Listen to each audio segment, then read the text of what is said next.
ಬಿಸಿ ಬಿಸಿಯಾಗಿರೋ ತಟ್ಟೆ ಇಡ್ಲಿ ಮೇಲೆ mutton chops ಹಾಕೊಂಡ್ ತಿನ್ ನೋಡಿ ಪಕ್ಕ ಫಿದಾಗೋದಂತೂ ಗ್ಯಾರಂಟಿ. ನಮ್ಮ ಮನೇಲಿ ಮೊನ್ನೆ ಭಾನುವಾರ ಮಾಡಿದ್ವಿ, ಟೇಸ್ಟ್ ಅಂತೂ ಸೂಪರ್ ಆಗಿತ್ತು. ನೀವು ಕೂಡ ಟ್ರೈ ಮಾಡಬಹುದು. ಏನೇನ್ ಬೇಕಂತ ನೋಡಿದ್ರೆ ಈರುಳ್ಳಿ, ಬೆಳ್ಳುಳ್ಳಿ, ಶುಂಠಿ, ಹಸಿಮೆಣಸಿನಕಾಯಿ, ಚಕ್ಕೆ, ಲವಂಗ, ಮೆಣಸು ಇಷ್ಟನ್ನು ಕಾದಿರೋ ಎಣ್ಣೆಲಿ ಹಾಕೊಂಡು ಚೆನ್ನಾಗಿ ಫ್ರೈ ಮಾಡ್ಕೊಬೇಕಾಗುತ್ತೆ. ಆಮೇಲೆ ಕೊತ್ಮೀರಿ ಮತ್ತೆ ಪುದೀನಾನ ಆಡ್ ಮಾಡ್ಕೊಂಡು ಚೆನ್ನಾಗಿ ಫ್ರೈ ಮಾಡ್ಕೊಳ್ಳಿ. ಹುರ್ಕೊಂಡಿರೋದೆಲ್ಲ ಆರೋದಕ್ಕಿಟ್ಟು ಮಿಕ್ಸಿ ಜಾರ್ಗೆ ತೆಂಗಿನಕಾಯಿ ಹಾಕೊಂಡು ರುಬ್ಕೊಳ್ಳಿ. ಆರದ್ಮೇಲೆ ಹುರ್ಕೊಂಡಿರೋಕಂತ ಐಟಮ್ಗಳನ್ನ ಮಿಕ್ಸಿ ಜಾರಲ್ಲಿ ಹಾಕೊಂಡು ರುಬ್ಕೊಳ್ಳಿ.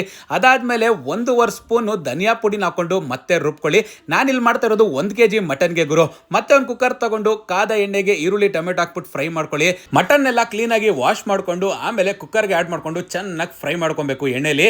ಆಮೇಲೆ ರುಬ್ಬಿರ್ತಕ್ಕಂಥ ಮಸಾಲೆನ ಆಡ್ ಮಾಡ್ಕೊಬೇಕಾಗುತ್ತೆ. ಆ ಮಸಾಲೆದು ಹಸಿ ವಾಸನೆ ಹೋಗೋ ತನಕ ಒಂದ್ ಸ್ವಲ್ಪ ತಿರುಗಿಸ್ಕೊಡಿ.